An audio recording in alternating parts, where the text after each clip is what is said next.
Thomas Hobbes, an English philosopher, describes for us the social contract theory and says that the state or the government has a responsibility to its citizens, and basically it's to provide social services, healthcare, infrastructure, education, among others. But also as a citizen, you have a responsibility to religiously pay your taxes, among other responsibilities.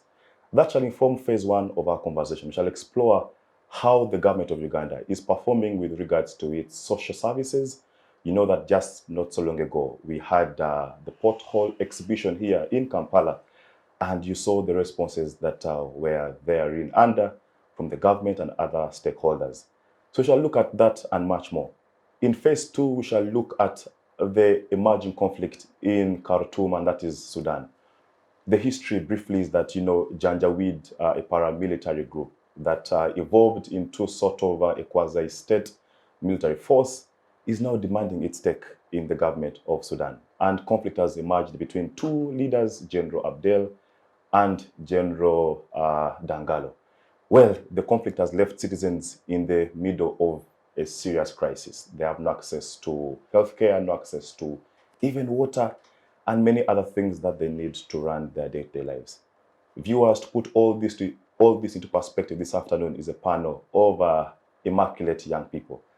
That is now my pleasure to introduce to you, and in no particular order, the former vice president of the Gulu University Students Guild, a passionate youth advocate, and a very passionate debater. Joins us here for the very first time. Her name is Belinda Amanya. Belinda, many thanks for sparing the time. Good afternoon. Okay. Thank you. Good afternoon too. Yeah. How do you feel being here? It's amazing. It's thrilling, and I can't wait to experience what happens here and share our mind on today's topic as a youth advocate. Wow, very interesting. Next to Belinda and the gentleman in the middle is Joshua Kingdom, a student of law at Makerere University. Counsel, thank you for making the time. Yeah, Chidega, thank you so much for having me. It's a real pleasure. I can say that I have always looked forward to being here, so I'm really, really excited today, sharing with my colleagues and seeing how the conversation goes. This whole concept of Civic Space TV really means a lot to me because I really believe in conversations, sharing with individuals, learning from each other, growing together. And I personally run an initiative where together with fellow young people, we talk about issues that matter. So it's really important to see that people ahead of us are also seeing the value in something like this. So thank you so much for having me. Well, thank you for appreciating the efforts we are doing here. Well, from Oyam district is a youth leader and also a farmer and an IT specialist by profession, a young CEO by the names of Dila Ronald Oyupo. Dila, many thanks for sparing the time. Good afternoon. Good afternoon, my brother. Yeah. All that has been said only begs the question to what end is this conversation going? I'm excited to indulge, and I know that this engagement is the definition of what really matters for young people. I think it's time that young people get interested in ideas and conversations that affect their lives, that affect their future. And I'm very grateful to Mr. Chidega here, my brother, for having me here. I look forward to this engagement. We are very happy to have you as well. You can be sure about that. The former vice president of International University of East Africa Students Guild, and also a youth leader from Masaka City or district? City. Yeah. As well as president and CEO of Elevate Africa is Israel Elizabeth Ingabire. Is that correct? All right. Thank you for sparing the time. Good afternoon. Thank you. Good afternoon, everyone. Elizabeth Ngabire Israel is my name. Pleasure to be here. Thank you for hosting us. Basically, I'm a former vice president for International University of East Africa. I'm a former youth counselor for Masaka, but I'm also still a secretary for publicity from Masaka City. So Tova Kumein. Yeah, but I also run an initiative called I Elevate Africa. It's a youth initiative within different young people. We basically focus on solutions, innovative solutions under environmental conservation. Yeah, using science and innovation, briefly. Thank you, Kidea. Wow, thank you. Joshua, Kingdom, right? Let me just begin with you straight away. Is that if you just recall back your brief history, is that the NRM ran its previous general election on the premise of, socio-economic transformation, but also part of their core values is still the same principle, socio-economic transformation. So as we evaluate the status of social services in Uganda, how is it looking like? All right. Thank you so much. Really interesting question. I don't know. I might come off as a little bit pessimistic, but I really think that there is still a lot to be desired. I think that the evidence is quite overwhelming that when you look at what is happening, the state of social services isn't exactly the best, if I'm to be polite. So things are like that. I will give you an example. I think 2 years ago, there was a report issued out studying the state of education in Uganda, and they were looking at children who are, I think, between primary 2 and primary 4, if my mind serves me correct, and they were saying these people can hardly spell a thing. So I think if we start, for instance, with the education sector, it could give us a very good study case to start with. We see that the government schools aren't exactly performing that well. And maybe what I can say is that time and again we see private players coming in. And whenever we see UNEB results coming through, really, it's always like the private players that are coming on top. The challenge, though, is that, of course, that comes with a cost, because if private players are going to come into this space, then they are also motivated by profits. And so, again, we get back to the debates that we've just recently had in Parliament over how school fees are being ridiculously high and all that. And so it's a really not very good situation. I think there's still a lot to be desired. And I think we shall get into the depth of the specifics. But yeah, if you ask me, I think there's still a long way to go. All right. Belinda, how do you put it on a scale of 1 to 10, our social services in Uganda? And be it healthcare, education, transportation, whatever it is, on a scale of 1 to 10, but also what is your own evaluation? Well, I would like to say that to some extent it varies. For example, when we talk about transportation, I currently stay in northern Uganda, to be particular, Gulu. And as people from Gulu, when we look at the roads around us, they're being worked on and they look nice. We could say our roads could be better than the roads in Kampala. And then, so to an extent of a person living there, they may not understand when they call Kampala Kampoto because of the potholes that are there. They may not relate. However, then when we look at the population there and then the activity there, and then we come back to Kampala, we must say there are some essential specific areas that should not be left out, like Kampala, that are being, not really, that are actually, I would like to say, underserviced. Because when I remember the social services, the social education we had in, what is called social? SST we had in primary school, they say there's a lot of this densely populated because it's a central area and all of that. And so I feel there is need to direct more attention. This is the face of Uganda sometimes. When they talk of Uganda, it is Kampala. And so if we're having that, then so many businesses are stagnant. And then going to the education system, he talked about the UPE schools. I went to I'd like to call it semi-UPE because Victoria Nile School in Jinja is a government-aided school. Yeah. And so at a point, it always feels that for government to achieve its best, it needs to be integrated with the private sector. Either they are working together or something, because on their own, the other UPE schools are not really doing their best or not really coming out well. And even the type of the students that are coming out at a certain point get questionable when they're tested with the others. Yeah. So it's like, yes, the government is doing, but it's doing the bare minimum. And as you started with, it's not actually giving us the bare minimum. And as you started with the contract theory, I think we shouldn't be settling for less, because if we are paying our taxes, if we're doing what we're supposed to do, then why are we getting less than we deserve? Then finally, looking at the health sector, it's problematic. It is hard to understand, because at the start of this year, I personally had, my mother was sick and we were admitted at Bombo Hospital. But you'd find patients on the floor, outside, in the compound, in the night, very cold. And then you're wondering, so I am sick, I am outside, isn't my situation getting worse? Others are in the corridors, and the doctors are saying the facilities, we are under supported, what. It went to blood issues. You need to get blood for a surgery. I had to get a border all the way from Bombo Hospital, run to Nakasero, to try and see how best we work along with this. So you feel there's a lot of under-servicing, there's a lot that is not being done in that whole assumption of we are doing this.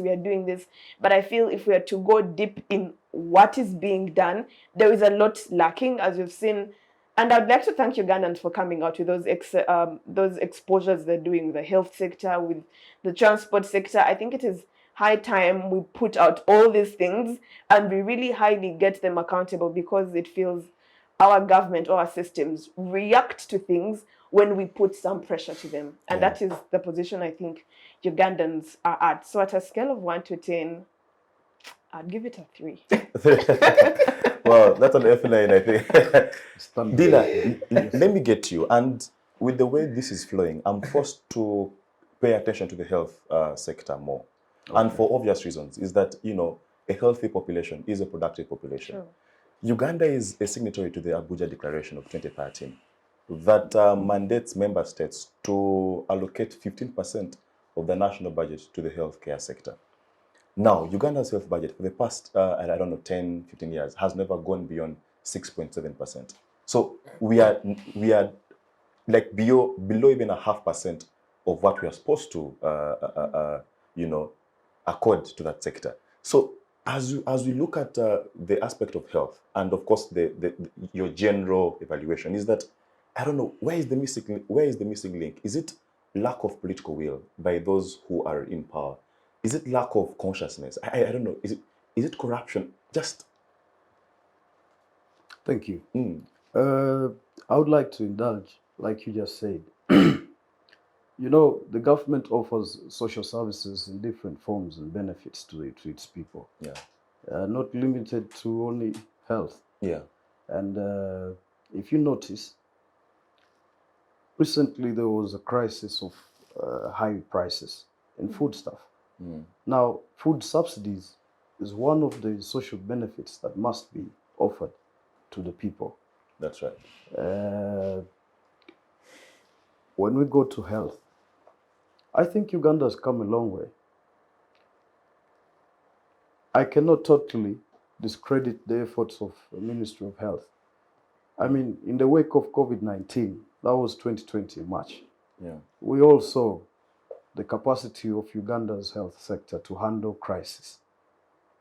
I don't think that it is totally underserviced, although I think some aspects is lacking. For instance, a country like Uganda, from where it has come to where it is now, should be having something like a national health insurance policy. Yeah. That I'm so happy that Dr. Jane, Honorable Minister for Health, who also represents the people of Lira City in the parliament. I'm also a resident of Lira City. Recently, she proposed that there is going to be a national health insurance policy where every person should be able to contribute a percentage of their earnings to cater for their health. if you notice, even with the donors that come to support the health sector, we haven't yet gone much. We haven't achieved much. But I'm very positive that we're moving towards there. There is a proposal that is ongoing, a discussion to elevate all health facilities to at least Health Center 3. Now, in my thinking, the government stands at providing health service per sub-county in Uganda. And if every sub-county can have a standard of a health facility of a Health Center 3, I think we're moving towards the right direction. Most recently, there was a discussion on introducing the national ambulance system, which I think is a big challenge. For instance, a pregnant mother who is expectant and is going into labor any time faces a very big risk of getting to the hospital with the state of the roads that is ongoing. Yeah. All these services are interlinked, where you cannot downplay one side and expect to thrive on the other. No. The transportation system must equally match the health sector. I'm happy in the north. You all had our outcry, especially on the Kamdini Lira road. You remember. I'm happy that now the works are ongoing, and very soon I think the people in the north will be smiling. But that begs the question, why does the government need to be pressurized into taking action on some of these things that are life-threatening? I lost my uncle on that road. Several people died on that road. And that road was not worked on for years. I can tell you, based on national statistics, that until recently, for the past 10 years, there's been no road tarmacked in Lango sub-region. And you'll ask yourself, why? Is it the leaders are not lobbying enough? Do we have poor representation? No. I think it also begs the conflict between technical staff and the political leaders. The political leaders are always crying out to government to help pursue certain projects that could be life-changing. But I think there is a lacking on the side of the technical, of the technocrats in government. I'm talking people at UNRWA. I'm talking people at... Dila, have you come across a statement by a leader in this country saying that you vote someone from a political party and you shall have social services extended to you? I mean, such political statements, don't they have an implication? Well, ideally, it is very right. The NRM has thrived. And let me just take this to a normal home setting. When you're at a party and your mother is the one in the kitchen, or she's part of the kitchen staff, you'll be sure to be served what you deserve. Now, the NRM is a well-structured government that has caucus meetings, that has retreats, where people, representatives, dine with the central executive to decide on what services or what projects to be pursued. Now, if you do not send someone that sits in that gathering or on that table, how then do you expect to be served first? But the NRM is a government for the people of Uganda. I agree. And their mandate is to serve all Ugandans, which they have been doing based on, you can see. And that's why they will keep going. I know you may have so many questions. But the truth is that for one to benefit from the government, they must have a representation that can be had. I thought the mere fact that they have someone in the August House, in Parliament, That's is the their representation. And that is where the cake should be discussed and shared. I understand.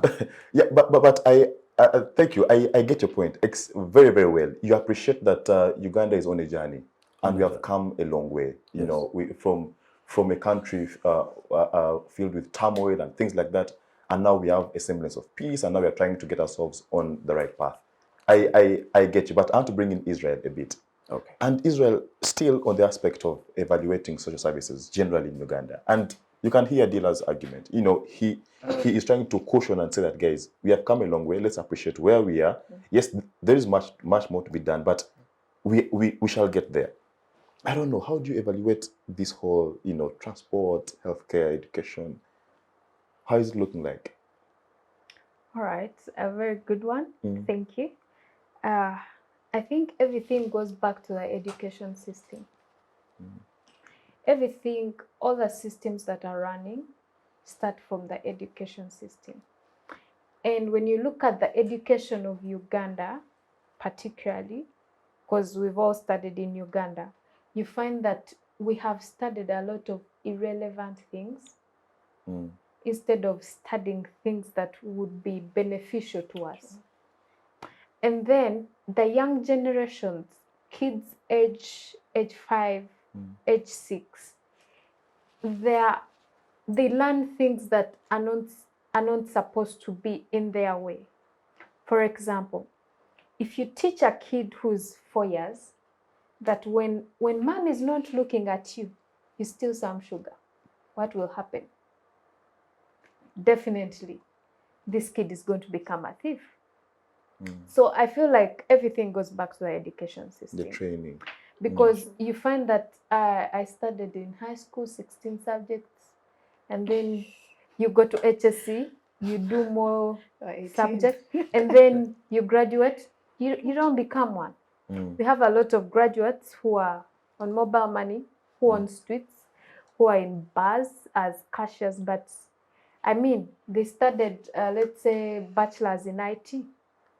But if the education sector itself, the Ministry of Education, sat down and said, okay, what do we need to teach more skills, in that they skill more, it would have been better. So as we are talking about corruption is taught in school. Yeah, because you find that some schools, private schools, they cheat. Interesting. Exactly. And these kids know that. For me, I said P7, but when I was to this school, We got Kasasi. you got Kasasi. You used to call it Kasasi. And then there's someone in, let's say, Bududa, who is reading, nothing, ready to sit on the paper. So I feel like corruption is taught in school. So the education system, number one, has to change. Then when I go briefly on what my brother said, personally, I was the youngest youth councillor in Uganda. That is why it overcame. Yes, because I became a youth councillor in 2015 and I was in senior 4. Interesting. Yeah, I was in senior 4. I was in school called Kako SS, Greater Kako. Most of you have heard of it. Yeah. And it's so absurd that the things people promise, it's never. This is what happens when you reach in the system. The LC5s, when they bring a budget and say, we are distributing coffee, let's say the budget is 1 billion. They're going to first think, oh, how much am I getting on this budget? Exactly. I will not lie, I was on the NRM ticket. And I am a supporter of NRM because, one, there's security, I can walk anytime, but there are also things that have not been done. Me coming from Masaka, it's known for opposition. Now, there's a big problem there. So when you come in these big positions, services are not delivered. Why? Because people will say, for us in Masaka, we vote DP Chijegere. Yeah. So you find that at times there's someone from NUP who can deliver, someone from NRM who can deliver. But because they are so focused on voting DP Chijegere, they don't care about the roads What is and everything. Jijagere? Okay, so it's a chain. It's a DP chain. So Jijagere is a chain. if you're DP, we will support you no matter what. Okay. So it is also a challenge. Yeah. There's the former mayor did a lot and was from FDC. I understand. But you see that politics has also become a problem in that everything has now become political. Instead of services, people think about politics. They'll be like, we are not giving you these services because you are not in NRM. So every act of goodwill is transactional. Yeah, you go to a hospital like Mlago, referral hospital, and by the way, if you're really sick and you need medication, you will have to rotate around and get someone. You pay a 10,000, like a 50, one by one. and then you get a service, which is a disservice to the Ugandans. Thank you. I would like to understand something. When you mentioned the idea of education reform, I think that's been a subject that has been long overdue in this country.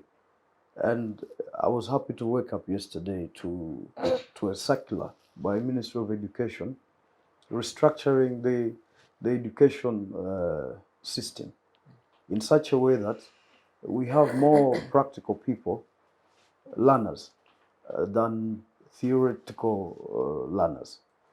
We were unfortunate to go through the colonial education system that was set way back. I understand one thing for sure, that the education system that we, the young people, went through was not totally helpful, because it has a tendency of producing more job seekers than actual doers. Job creators. And I would like to think that as a farmer, I understand that it is the work of your hands that bring a change in your life that is most important. Where I come from, you find that there are many wealthy people, rather wealth creators, the people the president keeps talking about, acknowledging their efforts. If you pay close attention, you'll find that these people are more progressive in their lives than many people who are focused on the benefits of salary earning. Now, on education, the UPE, Uganda is one of the countries that has free education. You may not know, but I am one of the beneficiaries of Uganda's free education system. Me too. Thank you. So, You got the UPU. and I sat my Form 6, just dropping backwards, at a USE school in Oyam district called Achaba Senior Secondary School. And I was lucky enough to go national merit to Makerere University Business School. Now, some of these opportunities is not a free ride. And I want to acknowledge to you that it is the first time in the history of Uganda where we have the most educated young generation and most early exposed. How? You find that even in the deepest of villages, there is a child with a certificate. There is a child with a PLE certificate. There is a group of children with a UCE certificate. That is not what was in the past. Some of these services are now being regretted by people in Libya. Back then, during Gaddafi's era, there was such an education benefit to the young people. Of course, there is a downside that because people are able to access education, there are so many people that are coming out as graduates. And there is a crisis. Opportunities are limited. Yes, Yeah. Unfortunately, there are no jobs. Even the biggest economies in the world are struggling with unemployment crisis. For instance, America. But now that begs the question that how do you as an African person think differently to strive? How innovative can you be with the knowledge that you've acquired to bring economic transformation in your family and in your society? I think that's a good question that perhaps Israel you could respond to, because I think you're still making your point before before we got you off balance. Oh yeah. Yeah, thank you very much. Thank you. Basically, what I can say as a person who's in a space of innovation, Yes. personally, I'm a public administrator by profession. I graduated. So I'll give an example. I got students from Chambogo University and Makerere University. Then I got someone who was ready to fund them, but we were supposed to be creative. So we realized that when you mix plastic and sand, you get a plastic paver. Okay, this is actually last year. So we went to Chambogo University, we did the process, we tested the paver and everything was good. It was actually cheaper than the normal pavers and also stronger than the normal pavers. But what happened is this. The students themselves, they said, oh, bringing this person on board is going to take our project. They were willing to give them 9 acres to start producing. Okay. And then to give them the machines, because we didn't have a proper machine. I said I'm not an engineer by profession. So some of the technical engineering bits, I don't know them. I don't know how to mix it, but I put together that. So what happened is they thought they're really innovative. That is innovation. But then they thought they're taking our project, will not benefit from it. But a question comes, if you produce and then you start getting clients, who's benefiting? Us. I think as we go along into science and innovation, we must get exposed and understand what really innovation is. Yeah. I'll give you another example.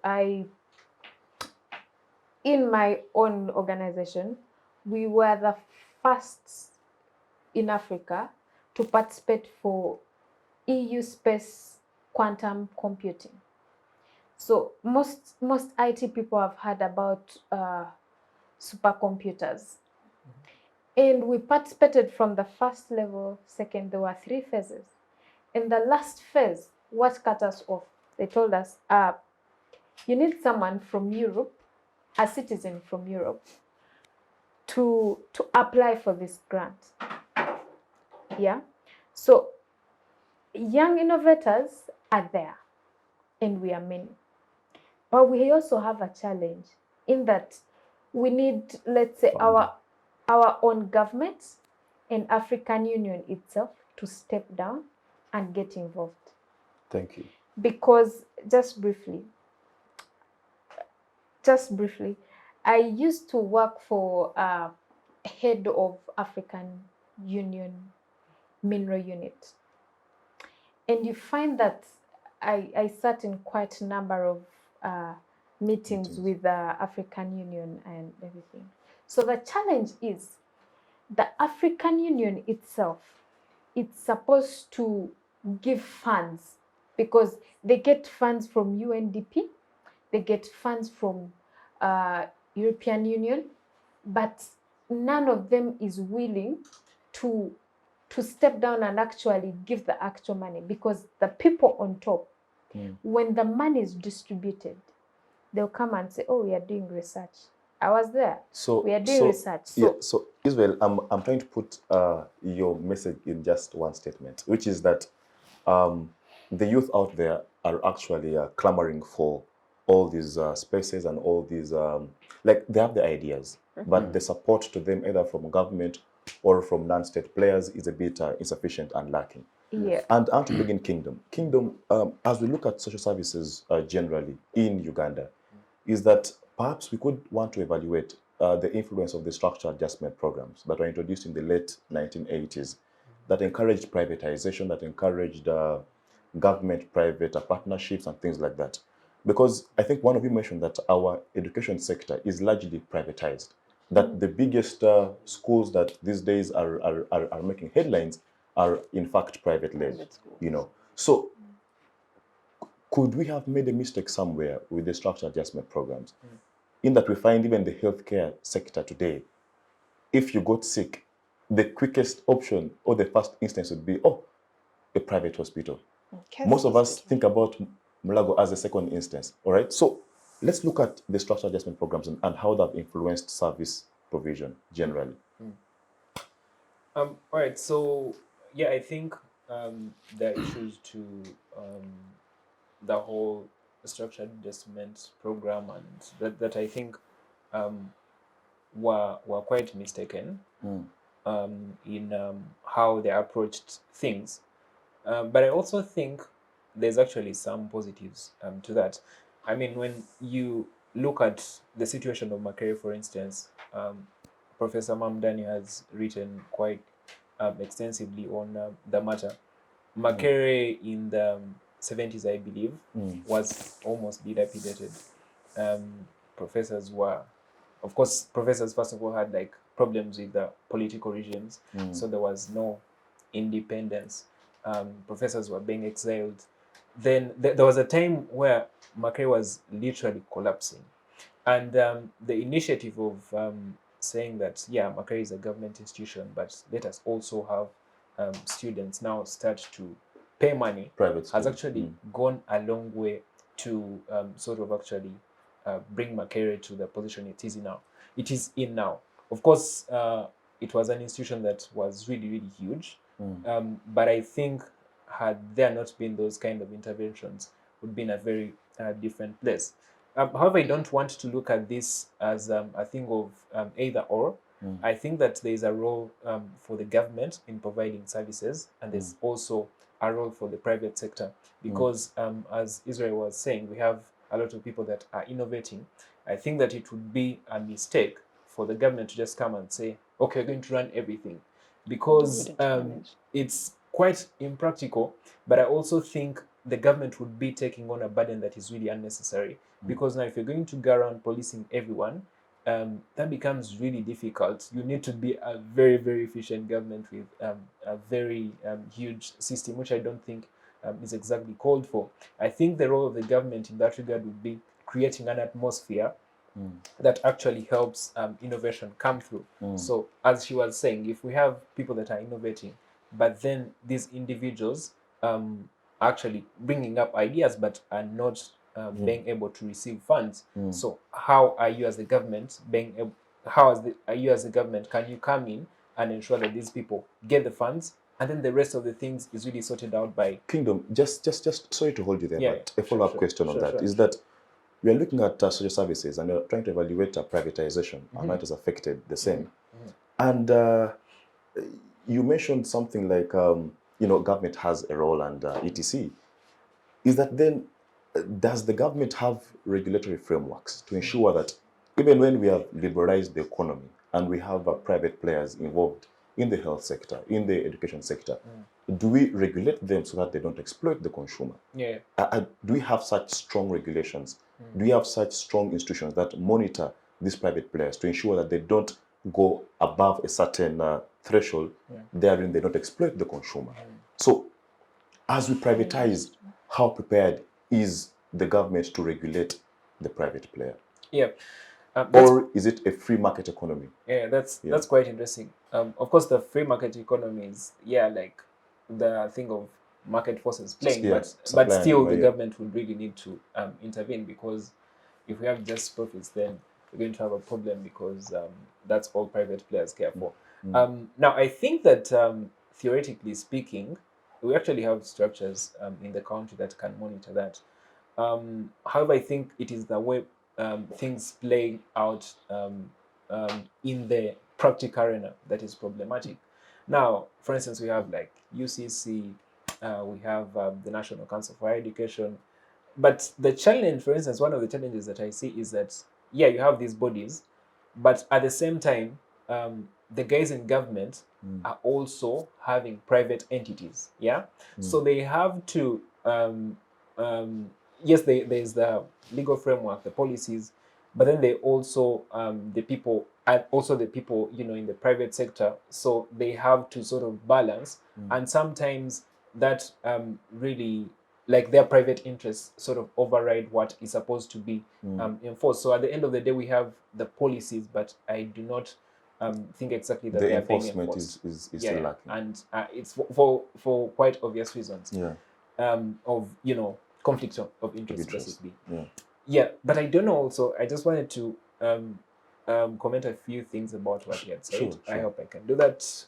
So there's a bit of what you were saying here of yeah, the government is delivering, and we have come a long way, and I think that's actually true. Yeah, and he brought in issues of now what is the role of the citizens. You know, we have been able to educate you.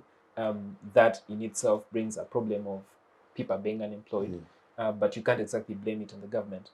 And I think it's quite valid. And of course, as we get from one situation to another, new problems arise, and then we have to sort of come up with new solutions. But I think while we're still having that problem, I also do not think that that exactly should sort of exonerate the government, and we should still be able to hold the government to account. So that, I think, sort of brings me to what Belinda had talked about earlier in the way the government is approaching social services, the idea of priorities. She was saying she has been in Gulu for some time, and the fact that there are no roads here is problematic because this is like the face of Uganda. Yeah. So I think that when you look at some of the things that the government is doing, granted there are some things that they have done, but I think that we still need to do more. So on the bit of priorities, for instance, on the whole pothole saga, I laughed a bit because when this whole pothole thing started up, the first road that came to my mind was the road in industrial area. And I had been there. That one. No, I had been there. It was interesting. I had been there, and I hadn't seen the pics yet coming out of that road. But for me, when the pothole thing, when the whole pothole saga came up, that's the road that I thought about. Now, when the road came out, of course, in the pics, I was like, okay, here we go. Now, when we come to the point of priorities, like industrial area, like that's where business is paying rent. You understand? Those are the people that are actually contributing to the economy directly.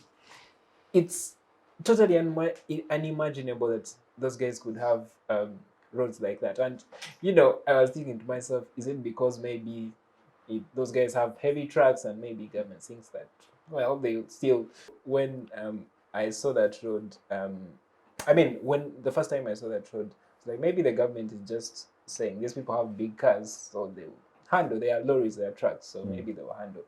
But that really shows you the idea of priorities. So granted, I agree the government has done things, but there something that is still unacceptable around our social service delivery, and I think we can do better, and we should aim for that. All right, thank you. Belinda, I want to bring you right in, and of course, you have the leeway to comment about anything that has been said, but my question to you is, and if you look at the preamble of our constitution, is that we, the people of Uganda, recalling our history, that has been characterized by constitutional and political instability. So, and that is obvious because we have been a country whose history has been built on conflict and turmoil. You know, you recall the Kabaka crisis, Idi Amin, and all those things. So let's evaluate the impact of conflict and war on service delivery. And of course, later on, we shall look at Sudan, but in the context of Uganda, because Israel mentioned that now there is peace and security. So we'd expect that there would be a much more quicker transformation. Exactly. So I don't know, conflict, war, then social services, but also your comments regarding anything here. To begin with, I feel as Ugandans, if we always want to start by the statement, oh, we have come from far, we should actually thank God for where we are right now. I feel that statement alone is problematic because okay, let us take back. Let's, just take a seat and drive back behind. We came from far. We had those conflicts and etc. etc. But as the preamble states it, and as you have said it, it is just showing us, people, this is our behind, this is our history, and we are here to change history. We are here to work on all the problems. Was it security? We are working on the security. Was it the education? We are revamping and working on the education, the medical sector, the health sector, all those things. To me, the preamble just shows this is where real life starts from for Uganda. This is, like revival for Uganda. And therefore, when you look at the times back then and probably the structure of the leadership we had back then, if I'm to go into the law we study, we see it was more of rule of law was not being into play and etc. Even now it is not entirely, but somehow, somewhere we have where to speak from than how situations were probably in a meantime. You would not raise your argument of rule of law, but here we are suing the government, and at least you get a feel of there's something we can be able to do and hold the government accountable. However, when we talk about progress, I feel not Uganda, because if you're to look at some of the countries around us and the countries we have we got independence with, and probably who have also had the same challenges, I don't think they are where we are. I feel we keep lagging, and to me it brings in a question of who is for the people. Okay. I've been thinking about this whole question, especially when we had the Karamoja instance and then the Mabati issue. And my question, because the people I saw there, who I always thought, these people carry the heart of the people. And to an extent, when I saw them now do something else, then I sat and said, when we look at the entire government, who is for the people? When we look at distribution, we've been talking about the distribution of resources in different areas. And sometimes I weigh the argument, sometimes you look at even the arguments that are happening in parliament, and at a point you feel, are you for the common people, or you're remembering your constituency and knowing that, when I need their votes when I come back, so probably I think I need to make them happy. Or this area was bringing issues when it came to the national vote and all those things. So to be able to secure their votes next time, then I think they need to be elevated here. But then now, when we look at leaders that have been put together for a common good of the entire Uganda, you forget that I come from probably Gulu, you forget that I come from Rukunjiri, I come from Jinja, I come from Soroti. It is you for the entire Uganda. I feel that is where the problem is. Everybody is being an individual. And then when it comes more to the implementation, I'd like to say that we are good at visualizing. When you listen to my brother's statements, it shows Uganda has a vision. This is being written, projects are being written and etc. But have we actualized this? Has it come into play? So much beautiful writings and projects coming up. Go to implementation. That is where everything is stagnant. And then I don't know, the systems themselves are problematic. Mfunirawa. From the top, everybody, how do I benefit? And they want to cut out that. They want to cut out that. And at the end of it all, by the time it gets to a person who is supposed to be helped, it is very little. But when you see it from the paperwork, it looks magnificent, beautiful. And then it gets back to the people. Which kind of environment has been created for Ugandans that is probably harboring or fostering such kind of Ugandans? Because as a youth, I said, I know sometimes you speak and they say, it is because you're not yet in parliament, you're not yet in governance, you don't understand these things. You're just being myopic, shallow-minded youth who are just making noise and showing that, and there's a way they tend to characterize you, and then we come back and wonder, what happens when probably we cross this so-called youth sector where we're not yet in the government system, or what happens when we leave the ordinary Ugandan and join, the table of the governance and all that? Is there a mind drain? Is there a brain drain that makes us forget where we have come from? So I feel however much, we are having this, I'm told NRM has retreats. I think every probably party has those retreats to call back the people. But can we have people that are more patriotic for their country? For Christ's sake, contract theory, we gave our rights to you to be our leaders. We have given our rights, of so many rights and obligations, probably rights and etc. to you. We have entrusted you, given you a load which you showed up for. You were not coerced for, right? Why aren't you holding yourself accountable to the level we are supposed to be at? I feel Uganda should be very, very far. When we still look at the education system. Just to hold you right there, Yeah. is that leaders are a mirror of society. Leaders actually come from society, all right? Because if you look at the times when we had the likes of Matthew Rukachire, when we had the likes of Obed Motofumbi, when we had the likes of, in that CA, the likes of Amanya Bushega rather. I mean, there was that generation of the Agria warriors, leaders who actually had integrity. And if you recall, and if you've read Matthew Rukachire's book, 70 Years of Witness, he tells you that when there were allegations that the privatization of Uganda Commercial Bank was mismanaged, as minister of that particular sector, he resigned. He didn't wait for Parliament to first censure him. Today we have leaders who are censured by Parliament, whereby they are being accused for things that are glaring and very disturbing, and they just don't see the need to even resign. So there could be a general moral decadence in society, because leaders are coming from this same society, and either we have to look at, look at society in itself. So I don't know, as you make your argument, do you think that society is generally decaying morally and ethics? Just a quick one. Someone said, I don't recall who, but said societies get the leaders they deserve. Yeah, and well, okay, I think that this is how I might explain it.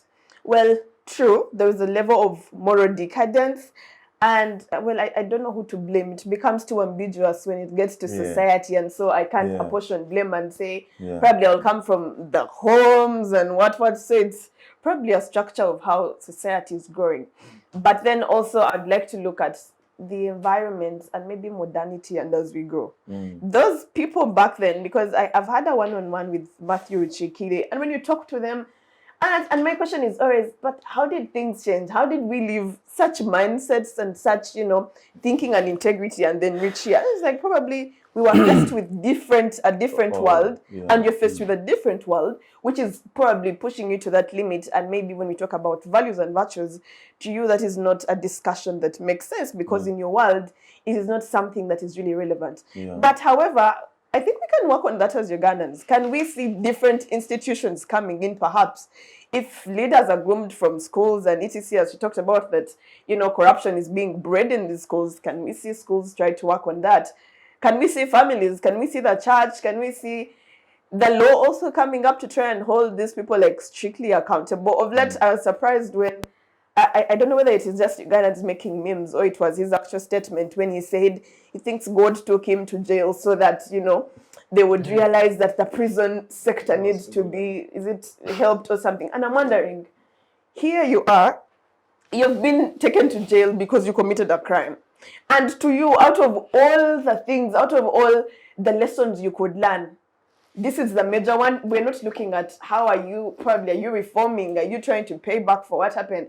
And to me, it came out like a joke. Like, come on, these people are taking us for, I don't know, jokes or something. And then when we say that the leaders we have are a replica of society, then why are we the same people calling them out? It is because if we were so comfortable with what they are doing, then we would say, exactly, the leadership we have are the people. But if you're currently seeing people coming up with the health exhibition, they're coming up with a portal exhibition, it is because we feel we do not deserve what we are. We are starting to actualize and see, no, Uganda deserves better. I'm a student of Gulu University. Recently, we were having a campaign of Gulu deserves better. We woke up and said, but our institution deserves better facilities. Students study under tents, dilapidated buildings, and etc.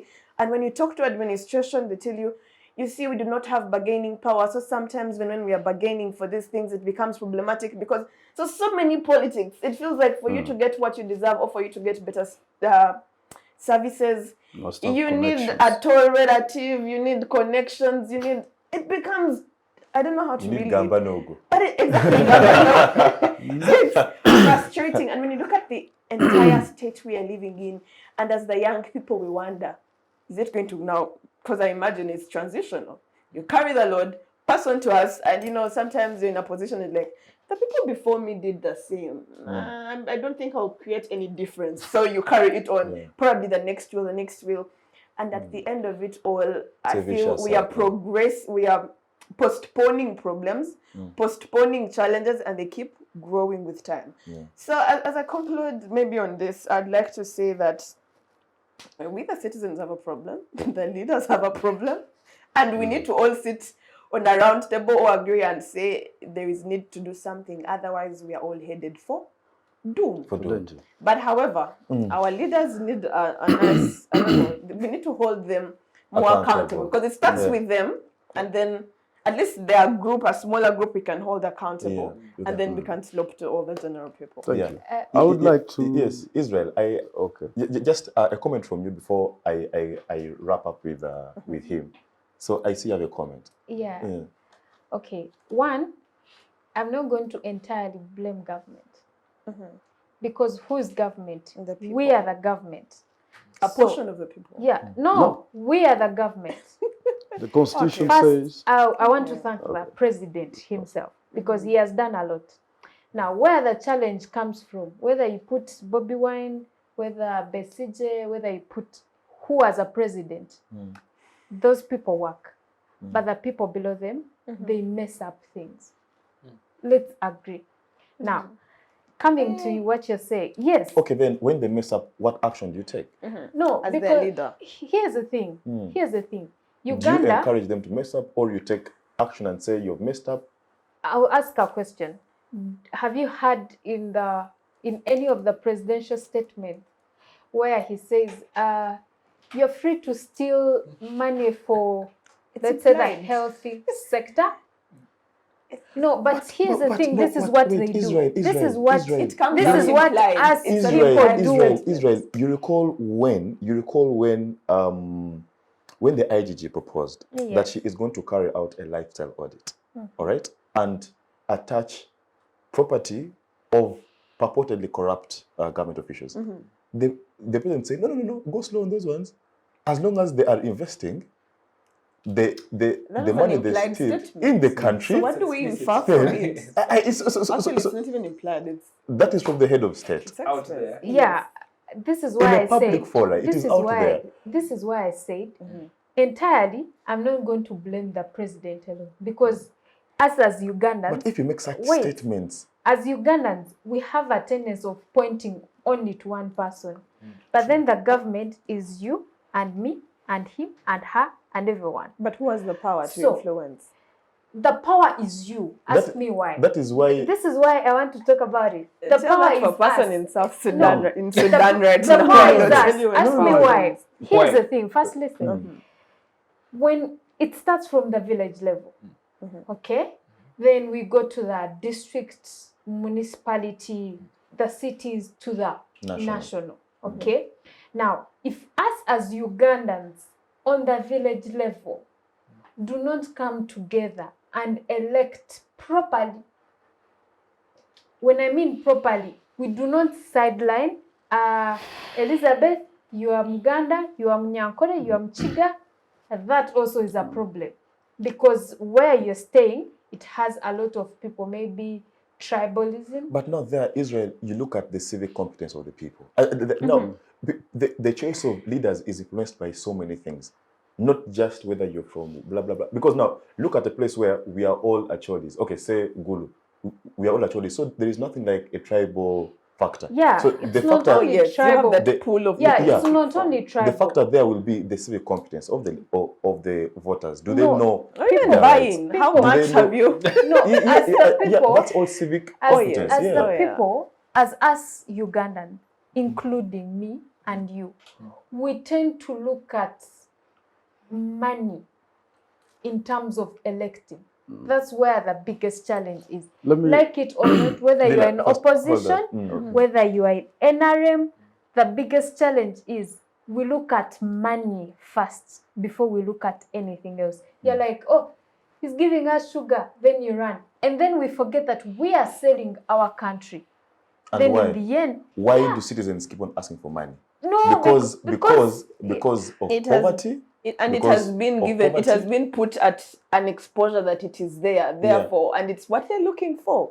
People are in poverty, and you're telling them, you first tackle their problems, then put them at a certain bar of I expect you to do this. Think we are not that poor. But poverty is a mindset. We are very poor. No, this is what I It's a mindset. It's Just a like mindset. He does agriculture. No, That's what he poverty said. is a fact. It's a, You say you do isn't a agriculture, fiction. right? How many young people have come out to do agriculture, like you, on that small piece of Thank land? you. Mr. Chidega. Dila, I want to begin with you after the short commercial break.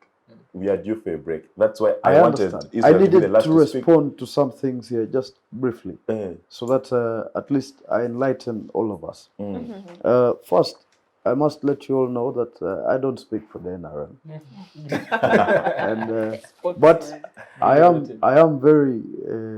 a very realistic person. Me and this gentleman, where we come from, there are things that we have been through that is part of our testimony that none of you can totally understand. That's true. Yeah. Now, when you talk about social services, security service is one of the most fundamental aspects in any given environment. For you to be able to even sit in this space and practice free speech, you're sure to get home safe.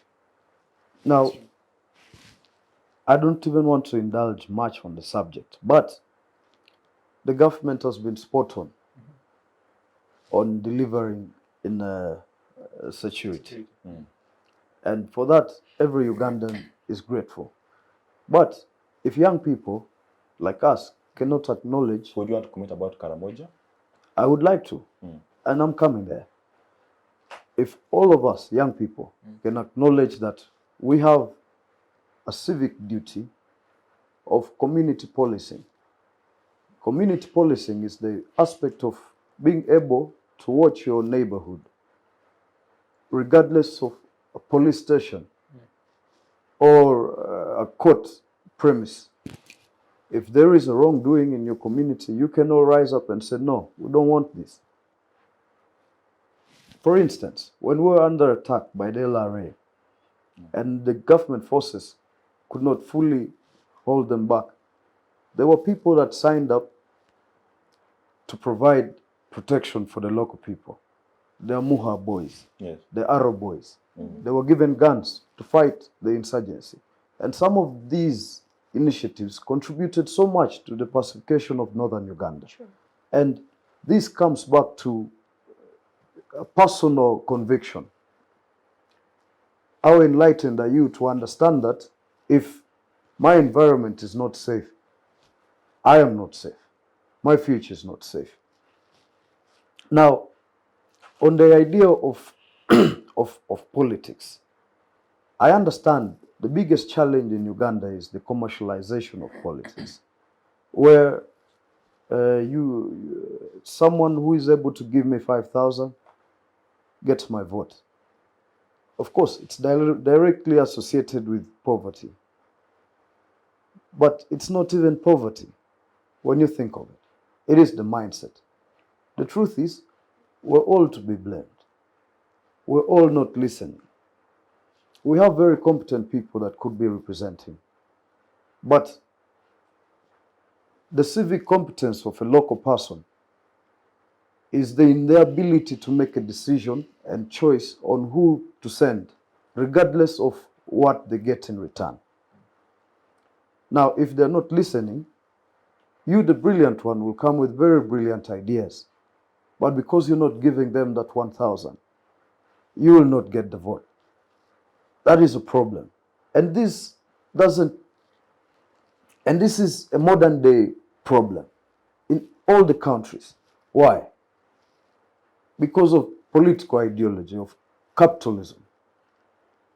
If you notice back in the day, Uganda, in Obote's time, Uganda was a communist state. You will know that the people owned everything, most of everything. The people had voices. The people worked in government institutions. But African leaders have had a long problem of accepting everything that comes from Europe or from the white man. You asked him a very nice question of the SAPS. the structural adjustment policy program of the early 90s. Recently, there was a report where they themselves confessed that it was done in error. Actually, to me, it was a strategic calculation to undermine African leaders' ability to actually innovate and do by what's good for them. That policy caused us most problems we face now. Trust me. How many industries went to waste after that policy was adopted by African leaders? Here in Uganda, how many? So many. Actually, we had some of our national banks being prioritized at $1. Thank you. Now, some of these systems are rash decisions that we have failed to learn from. Oftentimes, I like young people that understand their history because it paves a way for you to think into the future. She talked on an aspect of innovators who added innovation, but they were not solid enough to carry on. Let me tell you guys something. To be very realistic, the white man, the donor money that we so much cry for, at any one point is very comfortable financing a research in Uganda or in Africa. They will give you the money to run around and gather all the data you need, and you send back the data, right? But for them to release money for you to construct a pilot plant to start production, it's close to impossible. It was actually Uganda who was... No, I'm just talking on a broader perspective. Now, you find that you will not be able to produce that innovation that you wanted so much. Why? Because you are banking on a lot of dollar funds. Now, for the young people, the Ugandans that refused to utilize the 9 acres because of lack of social cohesion in the project, comes back to mindset. And mindset change is one of our biggest challenges of modern times. You find that a young person who has access to 10 acres of land wants to live in Kampala, doesn't want to tilt because it's dirty work. I think that is one of the pillars or the challenges that the parish development model is addressing. Mindset change. The African mind has been one that has always been undermined because the African mind is played by the book and pen. But the president one time told us something at the APRM, that it is being young is a question of biology. And being young, you can be young, but tomorrow you will not be young. It is a contest between ideas. What ideas do you have, young as you are, based on the scenarios and the circumstances you know? Most recently, you were able to force the hand of the president by the portal exhibition program. I saw the Mzee directing Minister of Finance to release 6 billion, 16 billion? 6 billion. 6 billion to KCCA. Why? Because you were woke enough to exercise your civic duty of oversight. You understand? And some of these things is very important. I'm happy this civic space gives the young people a platform to engage. But it also asks, are we engaging objectively? When we talk about roads in industrial Uganda, I mean industrial area, actually all roads in Uganda. We talk on the weakness on the side of the technocrats implementing some of the policies. You know, there is a specific axle limit, load limit on all Ugandan roads for every truck. That's why there are weigh bridges. If a truck is beyond a certain weight capacity, it has its impact on the road. Our roads are not like the roads in America that could carry trains. No. Now, if the technical people are not observing that every truck that should be on the road must be of a certain limit, in no time, even the roads that are made tomorrow will be dead in a few months. And we'll be back to another exhibition. You understand?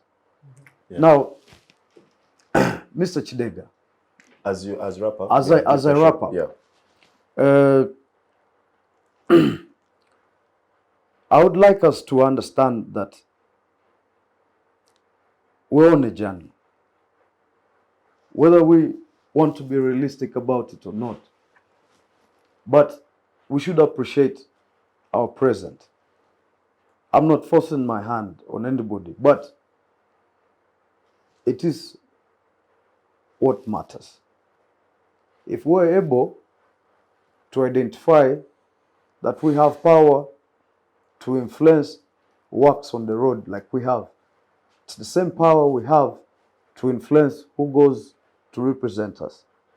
It's the same power we have to influence our education system reform. It's the same power we have to influence our health sector. So, thank you. So bingo. You're I get the point, guys. We are due for a short commercial break, but Okay. I thank you guys. So far you're doing superb. To the viewers, let's take a short commercial break and see you right after this.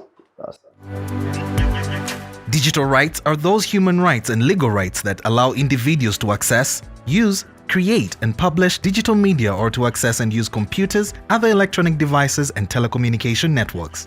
Digital rights include a right to freedom of expression, information and communication through technology, a right to privacy and data protection, a right to credit for personal works, a right to universal and equal digital access, a right to identity, a right to anonymity, a right to be forgotten, and a right for protection of minors, among others.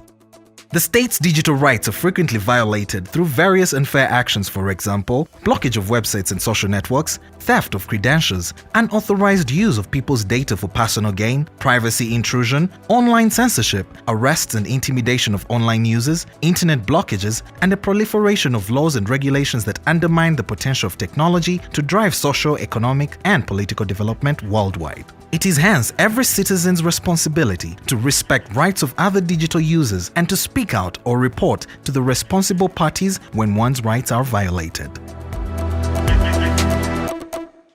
We'll be back from that short commercial break. And Israel, I'll begin with you straight away. And as we wrap up this whole service delivery discussion, is that let's look at the politics of service delivery, the politics of social services. And just to give you an obvious example, and which I think she mentioned, the Mabati scandal, is that all the names that are mentioned in that saga are names that should be culpable, are all from the NRM, all right? So it means that if there's a Ugandan out there to have benefited from the iron sheets, then they must have had an MP or a minister who belongs to the NRM. So that only shows you the politics of service delivery. But I believe there is more than meets the eye. So I don't know, in your own words, because you've been through the district youth council, you've been through the district local government, city rather, and you've come face to face with how service delivery is actually emphasized. But also because Uganda sort of adopted, should I call it a devolution or a decentralization of services? So the local government is where the services are actually being delivered. So I don't know, how does it look like down there, the Okay. politics of service Thank you very much. I'll give an example when, like, parish model. So when the funds come, they actually tell people to register. But the problem is we don't register. We think it's only NRM. Okay? So the challenge comes in that the people who have registered they may not get the actual benefit they're supposed to get, but they will get a percentage of what, they be in groups. So let's say a group of 10, we're a group of 5, and this is our project. You understand? So you find that even as the people, we are still a problem. And we need to work on ourselves, whereby we need to move away from being so political, and one-sided, to family. Like if you're at home, if you're eating food together, it's family. Yeah. And then also I'll come to the local leaders. Kindly mayors, city planners, the cows, the MPs for our regions, LC1s, all our leaders, I am kindly requesting, if you promise to deliver to people, let it be your stronghold. Because we are building a nation. As he said, we come from a fund, we get that. But then we need to do things in a proper way, so that even the generation that is coming behind us should know that, oh, this is how it is done. For example, I liked something that Jennifer Msisi had brought on board when she was still at KCCA, whereby you have to dump rubbish at a certain point. She was trying to implement cleanness. When they talked about polythene bags, they were trying to save the environment. But as Ugandans, we are the first to say, no, we still need polythene bags. Countries that are not using them, they are developing. You understand? And also the environment is not being as affected as it is here. So I can request Ugandans who are watching us today, the young people, let's try to be humble. Yeah, because we are more aggressive than, at times we don't listen. We don't even learn the situation. You just hear, oh, Honorable Chidega talked about this. You jump into conclusion. But as young people, I can request us to be humble, and then also try to do more research. If they say polythenes, learn and know what are the impacts, what are the contributions. And when we have a community that is ready to stand together as family, with no politics, no tribalism, no what, we are ready to grow. And those that are in offices, a lot of our siblings, your children, your neighbors are not working, not because they are not qualified enough, but because you think, if they give me 100 million for a scholarship, I guess most of you have not been on I've been on a State House scholarship. I got one. Yeah, Some I got one. No, it was not connection. Some connections. I got one. I thank the president. He gave it to me specifically. I was in senior 3, and it was because of innovation. And when I reached at the university, somehow I just woke up one day and they told me they have scrapped you off. Yeah, but if you bring your letter from the president that shows that you're a State House student, they'll tell you, first look for the president. Where am I going to get him from? Thank you. I would like to interject just a minute. One of our biggest concerns right now should be on the reduction, the budget cuts on education. Recently, if you noticed, the Parliamentary Commission on Education summoned the Finance Permanent Secretary, Mr. Ramadan Gobi, to come and appear to explain why they have cut budgets on the education sector. But it's been 3 times he has not appeared before the commission. Now, where does that put the young people who have to have access to education? My biggest concern is that even the USE that is already available, the UPE that is already available, will be greatly affected by this tragic budget cut. I think that is how people are suffering on education. And I think the young people should start asking these questions. Why? Why are they cutting budget for education, yet young people require education much more than they require I'll most give things? us more light on that. When I was scrapped off, I had just lost one of my parents. I was in my 3rd year, and I was a top student with a GPA of 4 point something. I had to take a dead year. Exactly. My university didn't give me a scholarship because it is a private entity. Yeah, they played a lot of politics. And then I remember I went to a state house, Okello House. It's called Okello House. And went with my letters that I got from the president. And they said, oh, take it to the ministry, Mama Janet's office. And I had to go. I spent a full year of back and forth because I needed to graduate. I was performing well, but I didn't have money.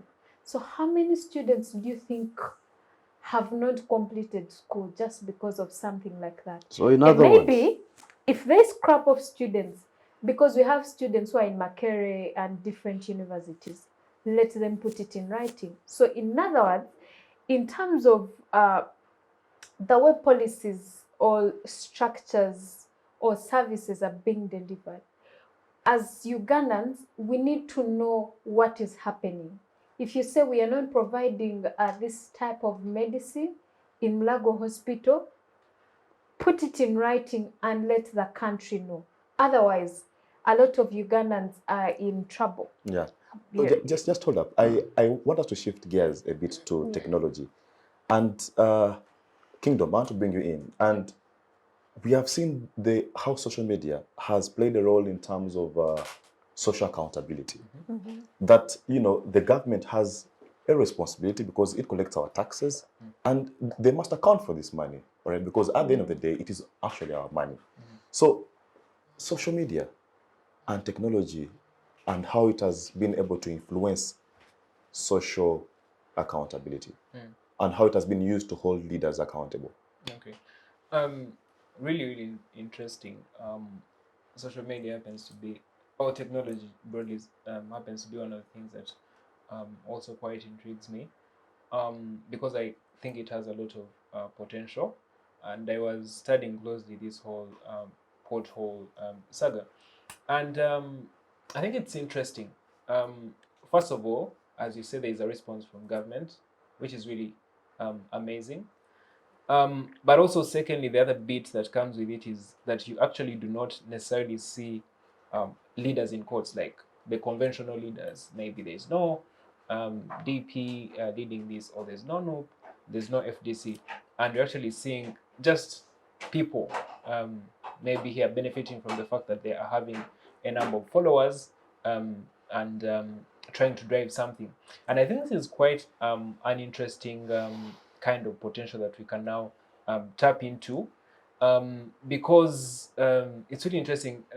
Previously, what we've had wasn't exactly something like that. I think perhaps we can look at the case of Kakwenza, but basically this was like one person who hasn't exactly organized anything, but just basically trying to hold the government to account. And it did seem that in that case, it was very easy for the government to come, crack him down, and then also there are things that happen. But now the whole spire arrangement seems to be arranged. He says we have this particular timeline. This is what we're going to do.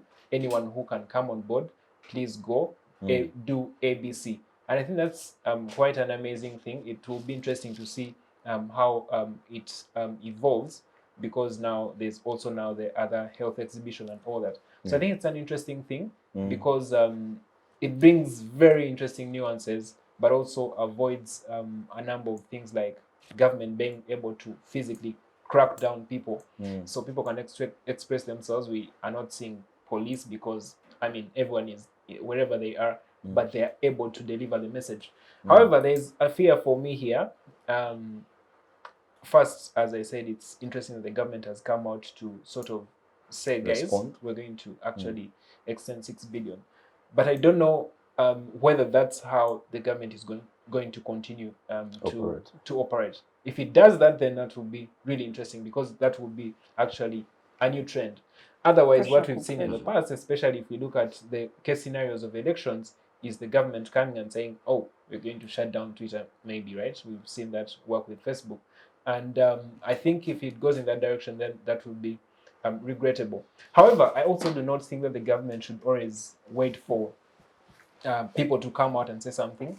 I think the government should work in a structural manner that is able to handle things before actually people point them out. Because if you're just going to wait for people to come and then point out things and then you act, I think, to me, that is a bit disingenuous. It seems to be more like a populist move. So, for instance, I'll give you an example. Previously, the president had the Chisanja Kuna Mchezo thing.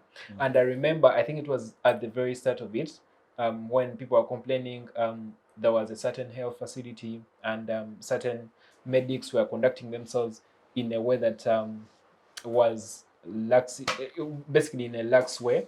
They were coming when, as and when they need, and they were not being available, and people were complaining and all that. So basically what the president did was to call these people as he was addressing the audience and say, guys, you have now been, your contracts have basically been terminated. But I don't think that, well, like, that was a good move, but I don't think that that's comprehensive enough to sort of restructure the whole problem. And I do not think that when you go back, you actually see that there have been results ever since. Again, really, that's why you're having this debate. If there had been results, then we wouldn't be having this conversation. So, so far so good, but we'll wait to see how things go. Now, guys, with your indulgence, we have to shift gears a bit. I think we have gone to the highs and lows, gone far and wide to discuss the issue of social services. Mr. Now, Moses, to shift gears, yes. Kindly, you know, in just 1 minute, please. Oh yeah, Okay, 1 minute okay. to just close up everything. Sorry, you want a minute each to Okay, close this issue? no, I thought the No, me. Okay. just a minute to close up. Okay, you two, just a minute each, then we close this up. Yeah. all right. Thank you. right. Ladies first, or Thank I you. go first? Thank you. All right. Okay. All right, so to wrap up everything, I would like to say it is something that concerns every Ugandan. And so it is high time we all got work. Yeah. Government get work, eyes on the ground. The people, eyes on the ground. If it means pressure could pressure, we shall apply the pressure to pressure for us to have a better country.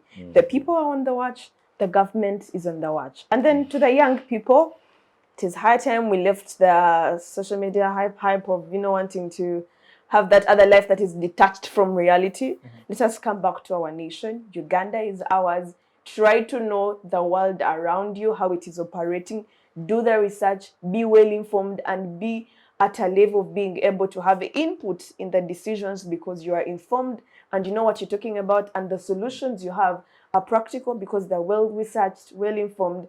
And that is where I think youth will have meaningful representation or meaningful contribution.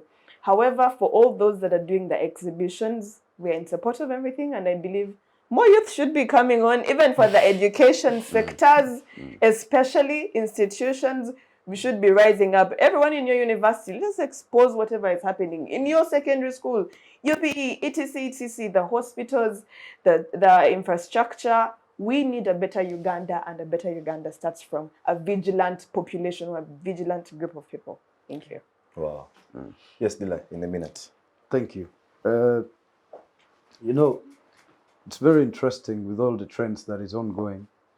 One of, I don't know if that is Machiavelli's principles of management. The fourth stage and the last one for errant leaders or errant service providers is a principle called name and shame. And that is the exposure we're looking at now. I'm happy that it's ongoing. You talked about the issue of Mabati. I think that we need to acknowledge that some leaders are easily compromised. But those are indisciplined people.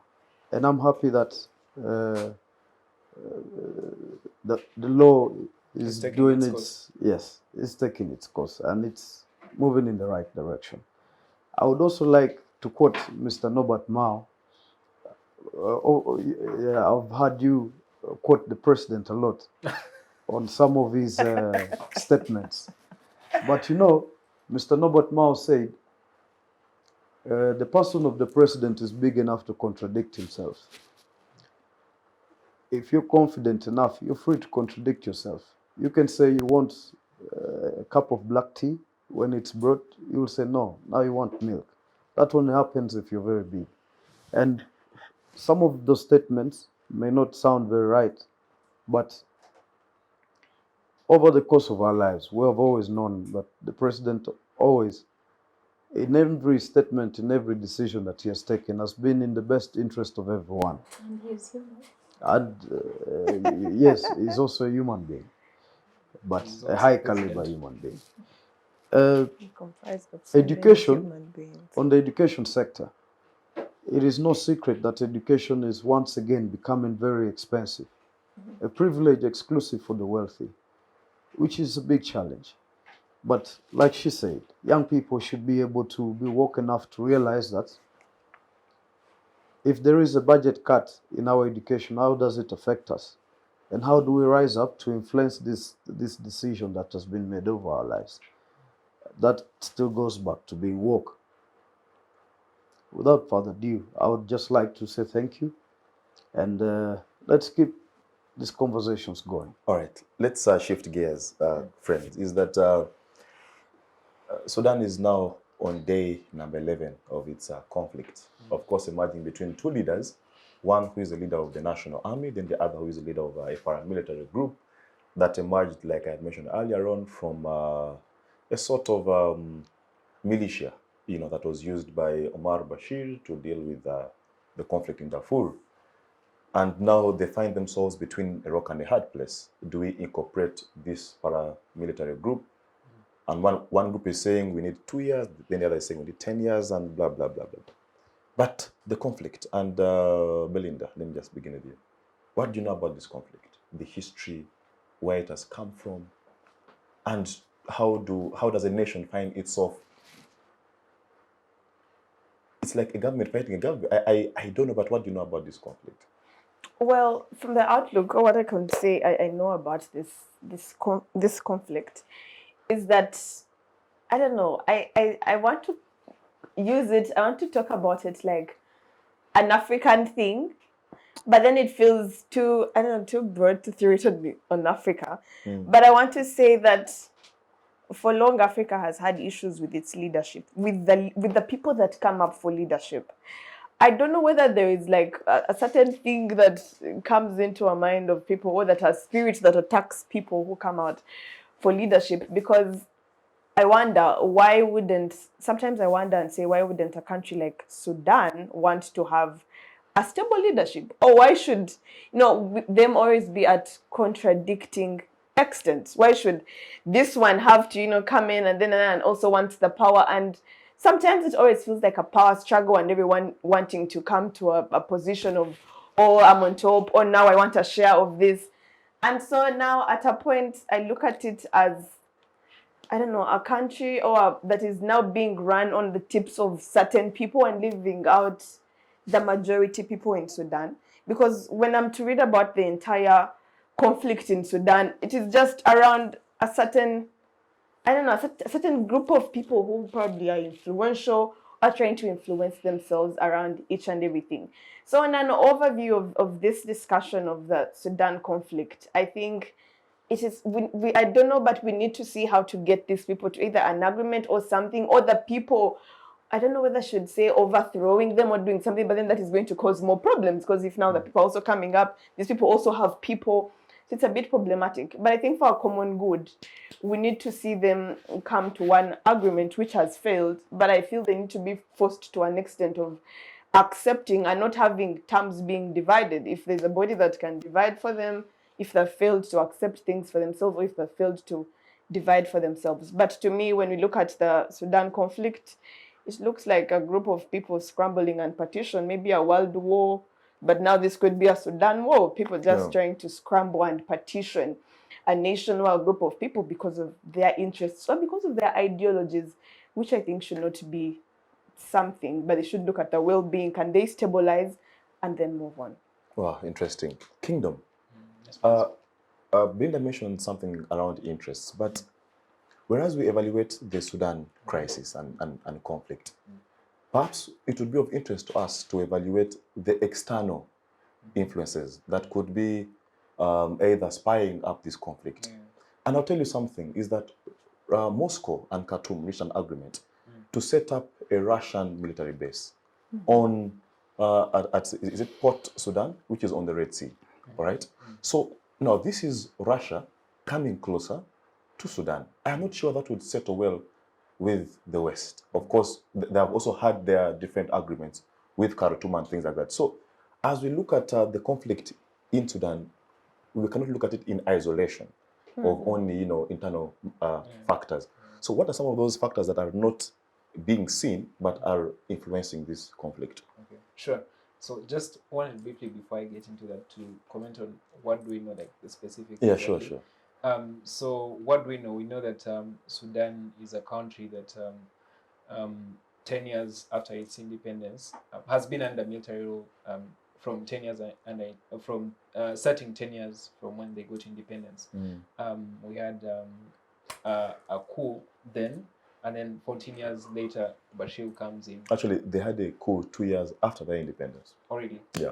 Okay. Yeah, it was after. So then Bashir comes in, and then of course when Bashir goes, who was also a military personnel himself, then when Bashir goes, then we have this uprising, but then the military finds out taking it over and all that. And really what we see here is a country battling a history of militarism. Now we have two generals, Mohamed Delgado, I think. Dagalo, yeah. And then Abdel Fattah. Now tearing themselves apart, and I think it has a lot to do with a history of militarism. Anyway, what external influences are we seeing and are at play here? Of course, as you say, there's a Russian influence, but then also there is the West. However, I personally wouldn't like to just say there is the West and all that and everything. I think that the way we position ourselves as African leaders also sort of creates a gap that can then have these people come through, because of course there will be always external forces. We have to know that. But then you don't help things when you also now enter into a very chaotic situation. I think this gets to the point Belinda that was talking about, which is the point of whether she doesn't know whether when people get into leadership, there's like a ghost that takes them over and have them mess up things. And I think really when you get into leadership, it's very tricky, I can sort of understand, because you need to be a person who is able to see beyond your self-interest. So here you have a country, and you can utilize all its resources. I mean, you are in a position of leverage where you can utilize their resources. So you have to choose between that and then like the greater good of people. And it's very tempting for you to, just choose an easy way out and, work with the resources for your self-interest. And I think this especially comes out very true with the RSF. So those guys have garnered a lot of influence ever since when Bashir was overthrown. And there is a place for them here that they think they can leverage on and pin their position in Sudan and work to that for their self-interest. So I think that once you are in that chaotic scenario, RSF saying, guys, we are here, and then the army also saying, we are also here, then you don't help things for the external players, because those guys are selfish to start with. But then if you're creating a room, these guys will just come and say, we are trying to to help the civilians because you're bombing the civilians. And I think that makes things very easy for them.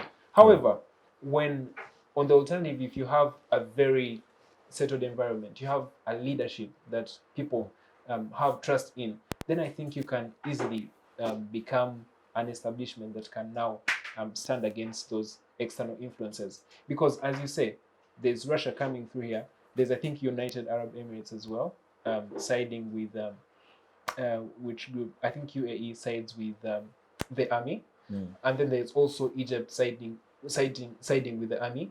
So when you divide up yourself, then of course the external players will come and say, guys, I'm with this one, I'm with this one, and it's not going to help things. I also know that the Libyan General Haftar is also siding with the RSF. So it's a really very it's a And then complex I situation. think to slightly pitch in a little bit, I would like to say that the more we have these external people, because now my question always is, who is for these other people? If every external party comes out and say, oh, I am for this general, oh, I am for this general, then who is for these other people that are being killed, that are being massacred? Who is for those people? What I would expect in the spirit of common good, I would not actually expect people coming in from outside also dividing themselves, because the more they divide themselves, the more it increases, because each comes in with their own input. And these are superpowers against superpowers, and therefore, I should I call it a third world war? More infiltration. You know, you're pushing it to another extent. It is no longer Sudan. It is now other nations coming in, which have their own interests, by the way. And so it goes back to, yes, who is for the people, and now your interests. We are seeing them bring their own interests in a shade of, we want to help sort these issues, but they're also extending their own agendas. And then now I don't know. I now don't know which body is going to come up, either African Union, either which body to come up and say, enough of you guys. Can we cut out this and solve this and say, probably let us all come to one common table. But the more we are having these external peoples who also have their differences with the other external peoples, extend their third world war issues and conflicts amidst themselves to Sudan, I feel they're just using Sudan as a breeding ground for them to expand and, you know, show off their powers and etc. etc. Yeah, I agree. The international system is a self-help system. You're there for your own interest. But I want to bring in Israel. Sudan has demonstrated, I mean, the people of Sudan have demonstrated in the past that they can rise up and stand for what belongs to them. You saw that during Bashir's time, they came to the streets and Bashir was, you know, overthrown. Now, you look at the conflict that is emerging. There is almost, the civilian rule has been overthrown, literally. All right? The army, the national army and the paramilitary group are the ones who are trying to sort of superimpose themselves on the people. So where does this leave the aspect of civilian rule? Thank you very much. But also, of course, your general context about the conflict. First of all, the people of Sudan, we are with you. We do not like what is happening because you are our brethren and you are our sisters. Some are our mothers. We have parents who are working in Sudan, I mean. But coming back to the topic, when you look at Africa, like it or not, we are rich. We are a rich country as Africa, like a rich continent. Yeah, we have minerals. We have gold. I'll give an example. I'll take it to Sudan. Sudan has gold. It has oil. It has a lot of minerals. And when you look at all African states that have a lot of minerals, they have never been stable. Look at our other family, Congo. So when I take it to the topic, the biggest challenge are minerals. So why would Russia come to a country that has nothing? It's because their gold base is based in Sudan. And when I got to know this when I was still working under the mineral resource sector at the AU, in that Russia's mineral base, whereby I'm not talking about all minerals, but I'm talking about gold itself, is based where? In Sudan. And then when you look at dollar, I don't know why Africans we still use dollar, because countries that have broke off from the dollars are developing as fast as they can. But when you look at Sudan, even if you're buying water, you hear, I've not been to Sudan, but I hear, I have South Sudanese friends and Sudanese friends. Even water is bought in what? In dollars. Meaning their currency has no value. Yeah. So Russia wants to take this part of the minerals, and also US has a contribution. If you've been following Al Jazeera, they had a meeting at some point. Yeah. So US wants to take minerals because they're not defending Africans. Yeah, but they want what they have in Africa, which are minerals. Then another thing, the EU, the European Union, it plays a very big role in unstabilizing Africa as a continent, whereby they come in and bring in bodies pretending to help us, but instead they are taking everything away from us, leaving us poor, leaving us fighting each other.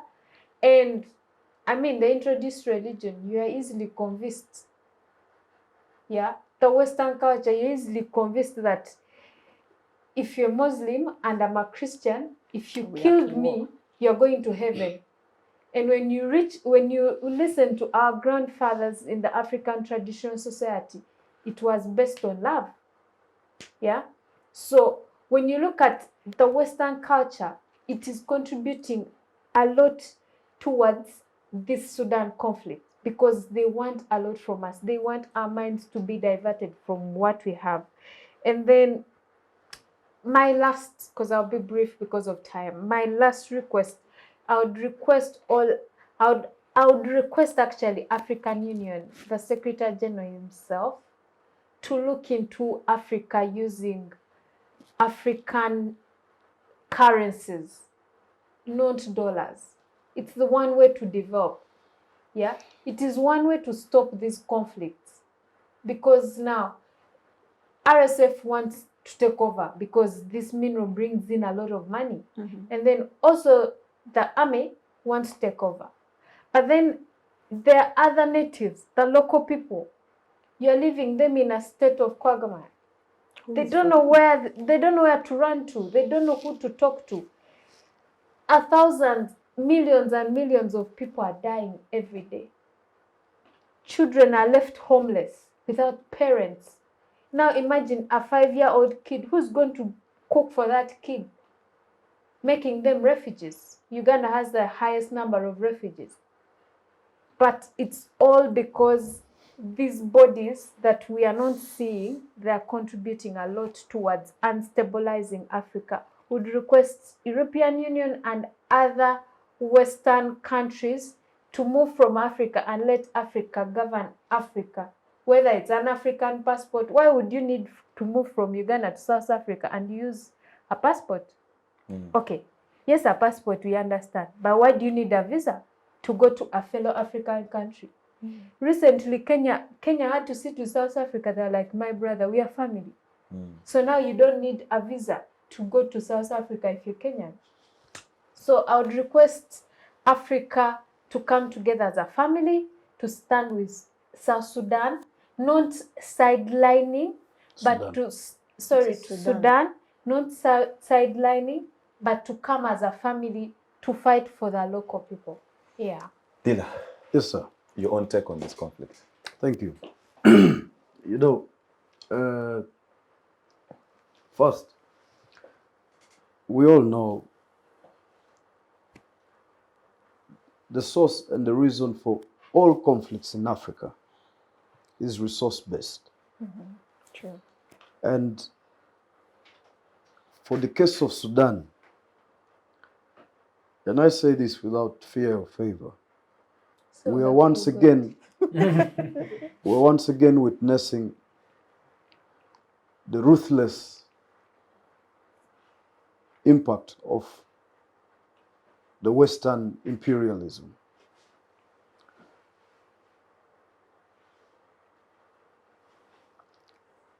These people have no cause to even fight each other. the former president, it was prime minister, caretaker president, after the hosting of Omar, Yeah.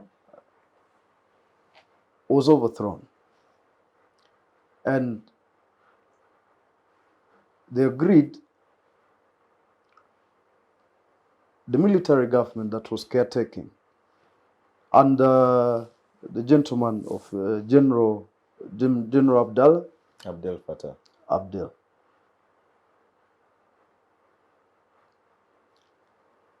The gentleman fighting General Abdel was his deputy. They were working together, they're in government together. But they signed a contract with the people that rose up previously to host the previous government, which they believed was a dictatorship. The whole world knows President Omar Bashir was a dictator. But I, for one, I like dictators because they get things done. Maybe benevolent. Benevolent. Thank you. The context was The needed. context is important. When you say dictator. Yes. So you realize that Russia coming in itself is an aspect of external interference. And we all know where there is Russian interest, there is more American interest or interference. As a counterattack. As a counterattack. Thank you. So what we're witnessing in Sudan is nothing but abuse of power.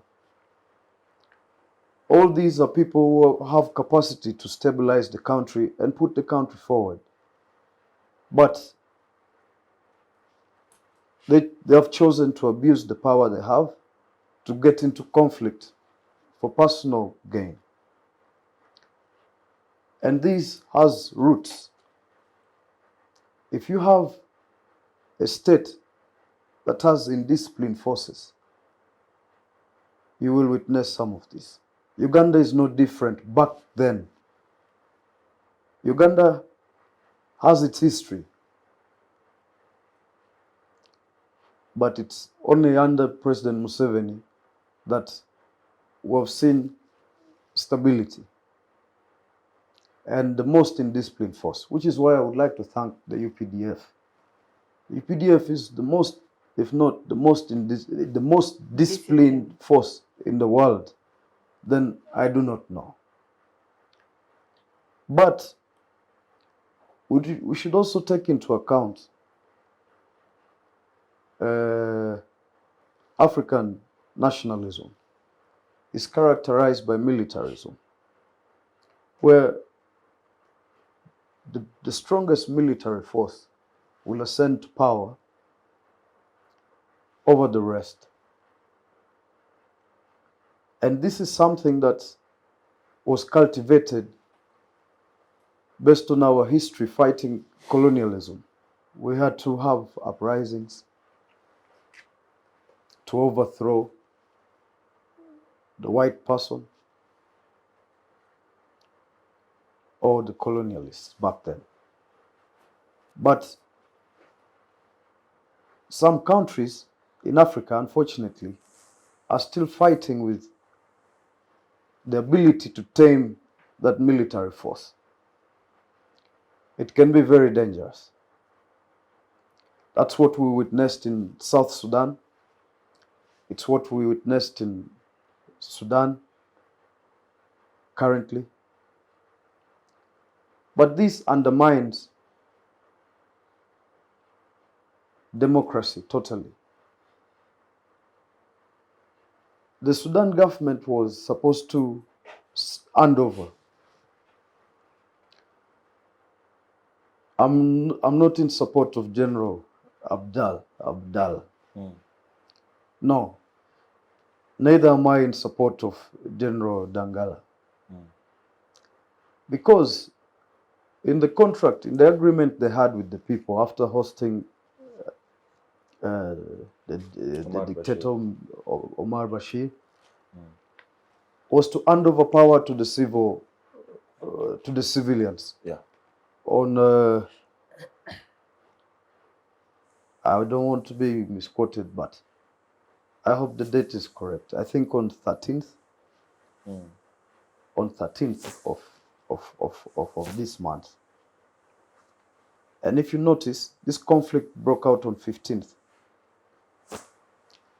On 13th was the day those people were supposed to hand over power to the civilian government. But because of indiscipline, he refused. That's why you're seeing the rapid forces coming in to fight a government that they believe is tyrant, which is all right. But where does that put the safety of our region or East Africa? We're looking at a possible destabilization of the whole of Africa and East Africa, for instance. Uganda exports, as of 2020, about $89 million worth of exports to Sudan. And if Uganda loses that market, where were we taking products worth $89 million? As you wrap up. As a wrap-up. I think that this conflict has also exposed the weakness of African Union that is supposed to oversee and protect territorial integrity of Africa. True. I think that African leaders should not shy away from this conflict. In any case, they should respond to it with full might, because it puts all of us at risk. Thank you. Well, I am not sure about the African Union, because the same institution didn't respond when the RC was in conflict. They have barely had a response with so many coups in West Africa. I don't think they have the capacity. I just don't think so. True. They are only sort of, I think they belong to part of the comprado bourgeoisie that are sort of aiding.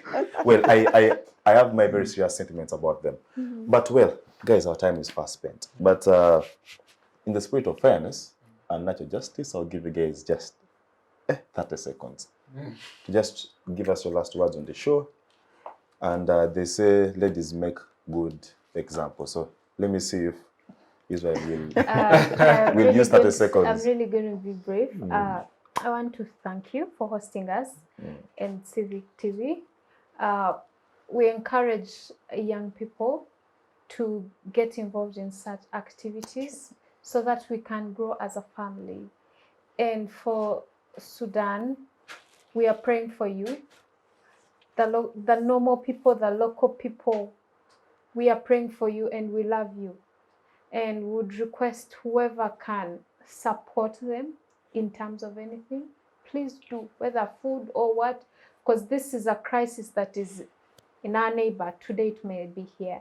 And then to my fellow team that is here today, it's a pleasure meeting you, and thank you very much. God bless you all. Thank you. Yes, Kingdom. Right. Kingdom of I'll God. take the example set by Israel. So, first of all, again, truly appreciate Civic Space TV for having us. Really means a lot. And to my panelists, I think the spirit that we have espoused here, to disagree but not end up in blows, is really important to me for the future of discourse.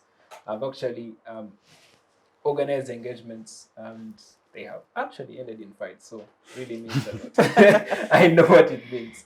Now, since I've been given 30 seconds, let me just end by saying that I do not think that dictatorship should be condoned at all. Not even benevolent. No. But if I had more time, I would have I know, Taking unfortunately, the our example. time is fast spent. taken the example. Yes, Belinda. All right. I would like to start by thanking Civic TV. This is an amazing way of bringing the youth to be woke. I'd like to keep the word woke. So to any youth that is there and has not yet subscribed to this Civic TV, you're doing a disservice to yourself, to the generation, to the future. So you must, tap on yourself and say, I must be a patriotic Ugandan and I need to invest and participate in the better Uganda you want. So as I conclude, as I had earlier said, can we be woke and do things that are for our common good? Let it be Sudan. The challenge in Sudan, as my sister said, my major cry is who is for those people who are not the generals, who is for them, who is looking at them, and who is holding their interest. I may not have what to do, but, well, it's even hard to say, but we keep praying, sending our prayers, trying to call out whoever we can to feel the cry of those people who need to be supported. And then finally, African states in a spirit of Africanity. Can we try to do something as Africans and see that our neighbors are helped? At least for once, let us think of something that can help the general good. Other than that, it's been a pleasure being here, interacting with this amazing youth. I must say I've learned a lot and it's been an amazing experience. Thank you. Thank you. Yes, Ronnie. Thank you. Thank you, my fellow panelists. You've been amazing. Picking into your brains has been the best thing that has happened to me this week. I'm also happy for the rains as a farmer. I'm grateful to God. But I should also caution some people on cutting trees that is causing us farmers problems. So I would like to thank Civic Space and the team, my brother, Honorable Chidega Moses. I am not honorable. He's The title honorable, suits you. suits you perfectly. And you. you're an ordinary man doing honorable work. Oh, thank you. That makes you an honorable. Thank you. I'm proud of you. I would like to thank the viewers.